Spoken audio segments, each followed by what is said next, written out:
Assalamualaikum warahmatullahi wabarakatuh. Alhamdulillah ala kulli ni'matillah wala hawla wala quwwata illa billah. Subhanaka la ilma lana illa ma 'allamtana innaka antal alimul hakim. Alhamdulillah anak-anak, berjumpa kembali dengan Bapak. Semoga kita selalu diberikan kesehatan, diberikan kesemangatan, diberikan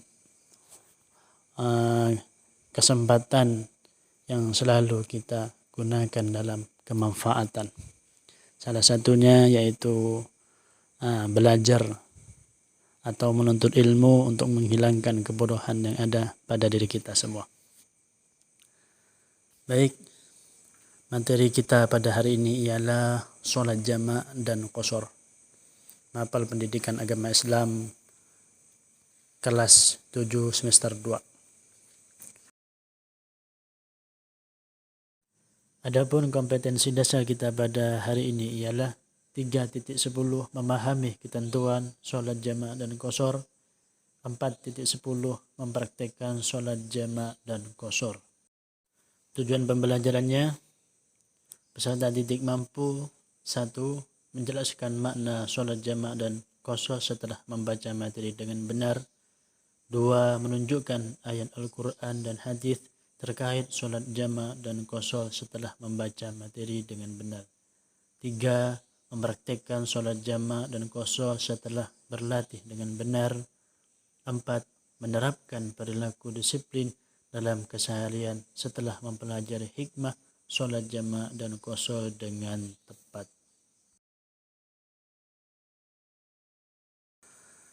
Oke, sebelum kita lanjut ke materi, alangkah baiknya mari kita bersama-sama membaca Bismillahirrahmanirrahim. Oke, sekarang kita bahas materi kita pada hari ini. 1. Sholat jama'. Makna dan macam sholat jama'. Jama' berasal dari bahasa Arab, yaitu jama'ah, yang artinya mengumpulkan. Sholat jama' berarti mengumpulkan 2 sholat fardu yang semestinya dilaksanakan dalam 2 waktu menjadi 1 waktu. Sholat yang bisa dijama' yaitu sholat zuhur dengan sholat asar dan maghrib dengan sholat isya. 1. Sholat jama' takdim. Sholat jama' takdim ialah mengumpulkan 2 waktu sholat fardu yang dilaksanakan sekaligus dalam 1 waktu sholat yang awal. Sholat fardu yang boleh dijama' takdim yaitu sholat zuhur, sholat asar, sholat maghrib, dan sholat isya. Syarat-syarat jama' takdim. A. Niat jama' takdim. B. Kedua sholat fardu yang dijama' harus dilaksanakan secara berurutan. C. Kedua sholat yang dijama' dilaksanakan tanpa jeda waktu yang lama.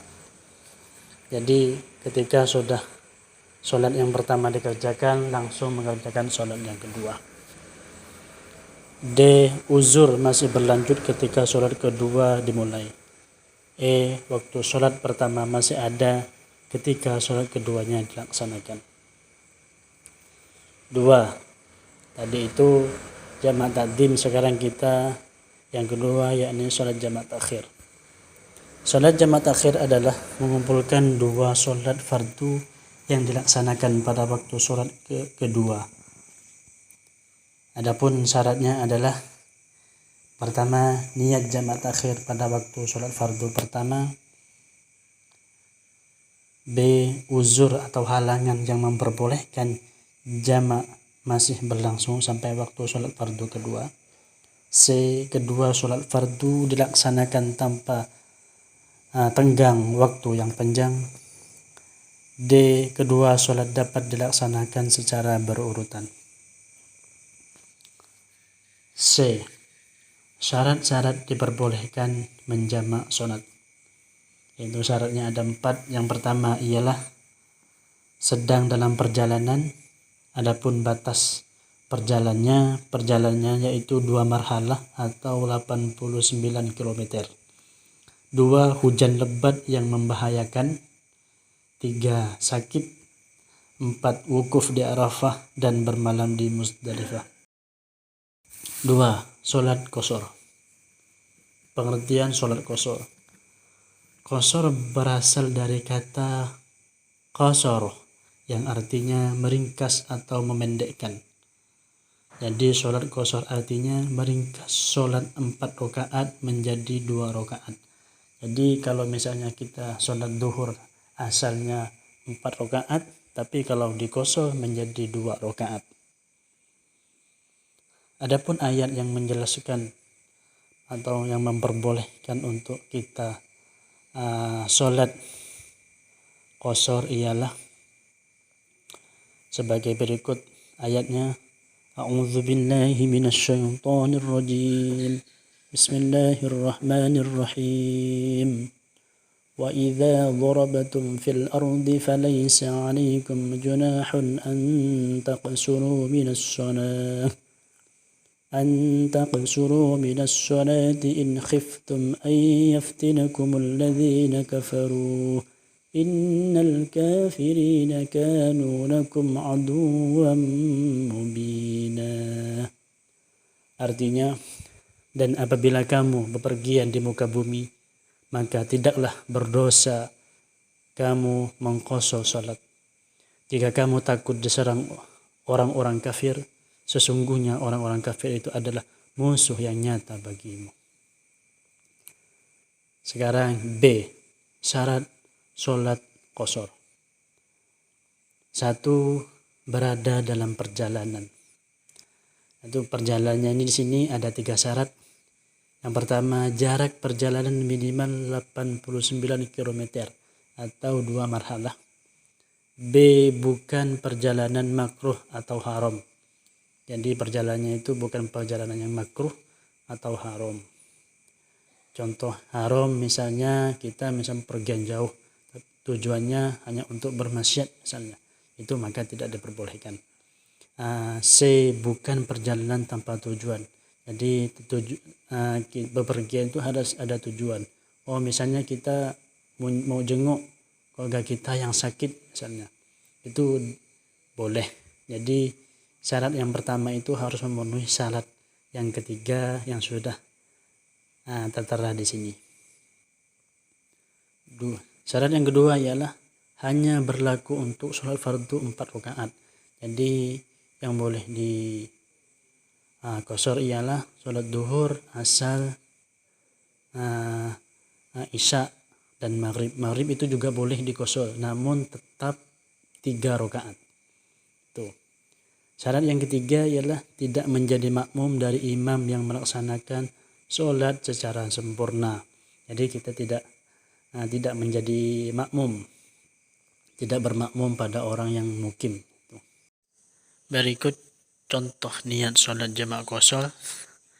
Usolli fardhu dhuhri rak'ataini qashran mustaqbilal qiblati adaan lillahi ta'ala. Artinya, saya niat sholat fardu duhur 2 rakaat di qashar menghadap kiblat karena Allah Ta'ala. Ini contoh niat sholat duhur secara qashar.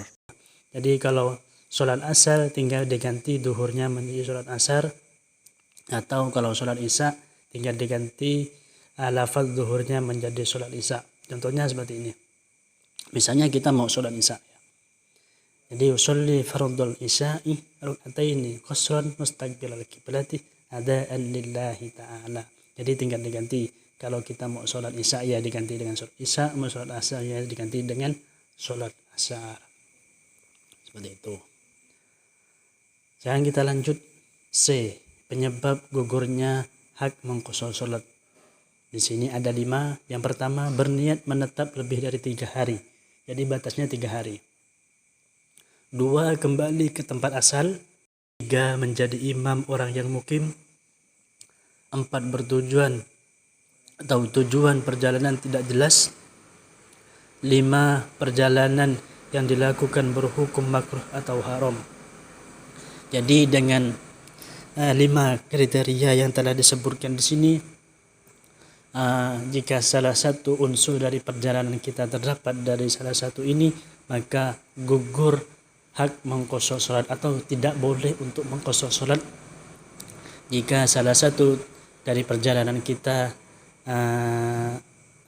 ada di sini yang telah disebutkan.